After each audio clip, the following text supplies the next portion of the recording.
Relato basado en la experiencia de Rey de Oros. Actualmente estoy pasando por uno de los momentos más tristes y oscuros de mi vida. Mi novia me dejó. Antes de agarrar todas las cosas de mi departamento me dijo que yo era narcisista, que nunca vería más allá de mis narices. Estuvo mucho tiempo diciéndome que se sentía sola, o que pasaba mucho tiempo con mis amigos y no le hacía caso. Pensé que se le iba a pasar y que se iba a acostumbrar a que yo tengo una vida además de ella. Pero no fue de esta manera. La dejé ir imaginando que sería más fácil olvidarla o que Miranda, mi ex, se daría cuenta de su error y me buscaría. Me dijo muchas veces que yo era su alma gemela, y yo terminé por creerle toda esa mierda. Después de un mes de haber terminado y sin que ella me llamara por teléfono o me mandara mensajes, supe que finalmente había dicho la verdad. Por otro lado, las cosas en mi casa estaban peores. Mis padres peleaban todo el tiempo. Incluso llegaron a los golpes por parte de los dos. El divorcio era inevitable.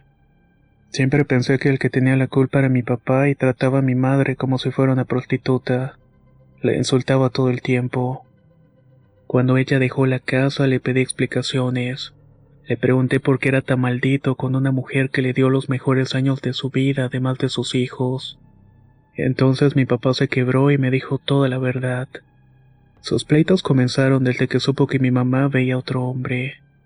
Al principio le llegaron rumores, pero una vez lo vio con sus propios ojos. Estaban comiendo en un restaurante y los vio. Se besaron y bueno, parecían novios acaramelados. Mi papá no quiso hacerles una escena y se esperó a que ella volviera a la casa para confrontarla. Mi madre es una manipuladora de primera e intentó convencerlo de que se quedaran juntos por nosotros. Cuando escuché eso se me hizo una muy buena maniobra. Pero la verdad es que sus hijos ya están grandes. El menor de mis hermanos tiene 30. Sin embargo, mi papá intentó hacer como si no pasara nada, pero no pudo mantener la mentira. Estaba harto y herido. Mi mamá se fue de la casa y con ella se fue mi hermano menor llamado Kevin. Todos estábamos de parte de mi papá, incluso mi hermano menor. Pero a sus palabras mi madre nunca dejaría de ser la mujer que lo trajo al mundo. Y lo menos que podía hacer era apoyarla en esos momentos tan complicados. Otra cosa que deben saber es que mi familia es ligeramente acomodada. Mis papás amasaron tanto propiedades como cierta fortuna. Entre los dos lograron levantar una cadena de zapaterías y les ha ido muy bien. Entonces para todos fue una sorpresa cuando mi madre puso una demanda para quitarle hasta el último peso a mi padre. De verdad eso es no tener vergüenza. Mi vida se estaba haciendo pedazos sin que yo pudiera evitarlo. Comencé a reírme de lo absurdo que era la vida. Me pregunté por qué la gente se afana en alargarla tanto, si la mayor parte del tiempo estamos sufriendo. Y hay mucha gente que vive la mayor parte de su vida en la pobreza, trabajando día a día con el propósito de salir de la miseria. Y cuando están a punto de hacerlo, mueren. Aceptémoslo. Vivir es un asco. Estuve pensando mucho en esto y una tarde tomé el auto y salí a un expedio para comprar cervezas y cigarrillos. Puse música y me embriagué. Entre el alcohol y mi falta de interés por la vida recordé algo que había leído cuando era un adolescente. En esa época me interesé por muchas cosas oscuras. Me gustaba pensar en la existencia de demonios que van marcando el destino de las personas. Aunque investigué mucho sobre el tema, nunca me animé a intentar una invocación. Tenía varios libros que ilustraban cómo hacerlo, el tipo de aceite que debías usar, los inciensos y por supuesto, el nombre de toda la corte demoníaca. No sé por qué en ese momento recordé el nombre de uno de los demonios. Su nombre empieza con B. Algo que me había llamado la atención sobre él era su poder supremo. La gente cree erróneamente que Lucifer es el príncipe de los demonios, pero eso no es cierto. Lucifer está en la puerta del infierno, y es el primer demonio con el que la mayoría de la gente se encuentra por su bajo rango. Los demonios más poderosos no se dejan ver y ni siquiera dejan que su nombre sea pronunciado en vano. Cuando te encuentras con Lucifer es porque te vas a preparar para algo más fuerte. Te pruebas según tu convicción y lo comprometido que estés en entregarte a él. Yo no necesitaba hacer tratos con demonios de baja categoría. Sabía el nombre de B y sabía su nombre e influencia en el mundo, especialmente en este mundo que está basado en mentiras y engaños. Con Satanás no quería meterme. Por si no lo saben, él es el verdadero príncipe del infierno que tiene a otros demonios a su cargo. En fin, mientras estaba borracho, el único nombre que vino a mi mente fue el de B y comencé a llamarlo. Me fui repitiendo su nombre compulsivamente en lo que iba manejando en un estacionamiento público mi casa. Me encerré en el cuarto y prendí velas, inciensos y tiré sal en el piso. Le prometí al demonio que yo sería su más fiel seguidor. Le entregué mi vida a cambio que me concediera dos cosas. La primera, que mi novia regresara conmigo, que me amara más de lo que podía amarse a sí misma, y que no volviera a pensar en dejarme nunca. La segunda cosa fue que me concediera ver a mi madre arrastrándose en el suelo como una serpiente o un gusano nauseabundo. Que se quedara en la miseria y verla sufrir tanto como mi papá, ya que mi familia entera estaba sufriendo por su culpa. Hice todo lo que recordaba necesario hacer mientras seguía ahogándome en cervezas, hasta que finalmente perdí el conocimiento. Al día siguiente me dolía mucho la cabeza. Tenía flashbacks de lo que viví durante el ritual. Por ejemplo, tuve la sensación de que había hablado en otra lengua, una que no conocía y que mi voz era mucho más grave de lo que normalmente es. Quizás fue producto de la borrachera y no le presté tanta atención. Durante la semana estuve esperando una señal, algo que me hiciera saber que mi tributo fue aceptado. Por ejemplo, caminaba cerca de Miranda para ver si me buscaba, pero seguía ignorándome. Mi mamá seguía con el juicio, mi vida siguió sin tener ningún tipo de sentido. Al menos había una cosa, y era que al menos en ese momento no me arrepentía de haber ofrecido mi vida a cambio de tener algo de satisfacción. Pasó casi un mes en el que me dediqué a investigar un poco más sobre B. Supe que él era un dios primordial que ha existido por eones, y que era mucho más poderoso de lo que pensaba. Quizás fue muy ingenuo de mi parte pensar que un ritual hecho en una borrachera iba a tener algún efecto.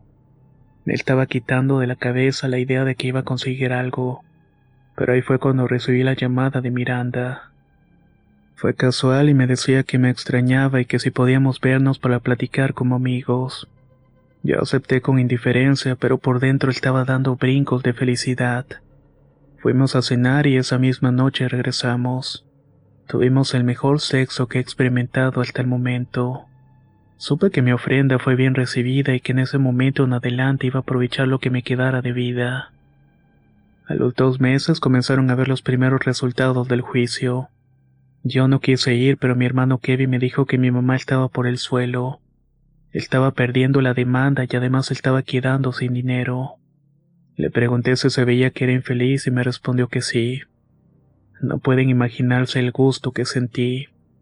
Esperaba que solamente fuera el comienzo. Entre más leía sobre este demonio me daba cuenta de que había tomado una buena decisión, porque en los libros de demonología lo describían como un ente protector que ayudaba a vivir plenamente la sexualidad. Aparte que es un defensor de otras fuerzas oscuras. Hasta ese momento me sentía muy bien. Todo estaba saliendo según mis planes. Estuve contento hasta que las cosas comenzaron a cambiar. No sé si van a creer lo que les voy a decir, pero les juro que es de esta manera. Una mañana desperté y era 5 de abril. Vi a mi novia y luego al cine. Estaba viendo una película cuando de pronto desperté en mi cama, como si el día volviera a comenzar desde el principio. Después estoy cenando y quiero ir al baño y cuando salgo estoy en la escuela. No sé cómo llamar a esto, pero es como si se me cruzaran los tiempos o los días. A veces pienso que me estoy volviendo loco, y esa sensación me carcome por dentro. Esto me llevó a pensar que tal vez estoy haciendo cosas de las que no me doy cuenta, y obviamente tengo miedo. Hay algunas noches en las que escucho aleteos fuera de mi casa, como si fueran alas gigantes, pero son demasiadas. Yo sé bien que no son pájaros, sino más bien la legión de demonios de B que me vigilan y observan cada uno de mis pasos. Intenté buscar ayuda con una santera famosa de la Ciudad de México. Al principio no le quise contar lo que hice. Solo le dije que la buscaba porque tenía un ente maligno rondándome. Ella hizo una limpieza invocando al arcángel Rafael, pero no funcionó. Yo veía que la señora estaba muy consternada y dijo que nunca sintió una energía demoníaca de esa magnitud. Me pidió que fuera sincero y revelara el nombre del demonio que tenía pegado. No me quedó de otra que contarle todo. El pacto, mis deseos y que ahora buscaba una manera de revertirlo. La santera me escuchó con atención y conforme avanzaba mi historia la cara se le iba deformando. Entonces me dijo las palabras que tanto temía escuchar. Tu pacto es irrompible. Cuando invocas a un demonio de ese poder no hay nada sobre la tierra que pueda romperlo. El tiempo en el que se mueven los seres divinos e infernales es distinto al nuestro. Aquí puede pasar un día, pero allá es toda una eternidad. Tu pacto ahora está en esa eternidad a la que los simples mortales no tenemos acceso. El pacto se cumplirá y va a llegar hasta sus últimas consecuencias. Ve, te dará lo que pediste y a cambio aceptará lo que tú ofreciste. Lo único que queda es esperar.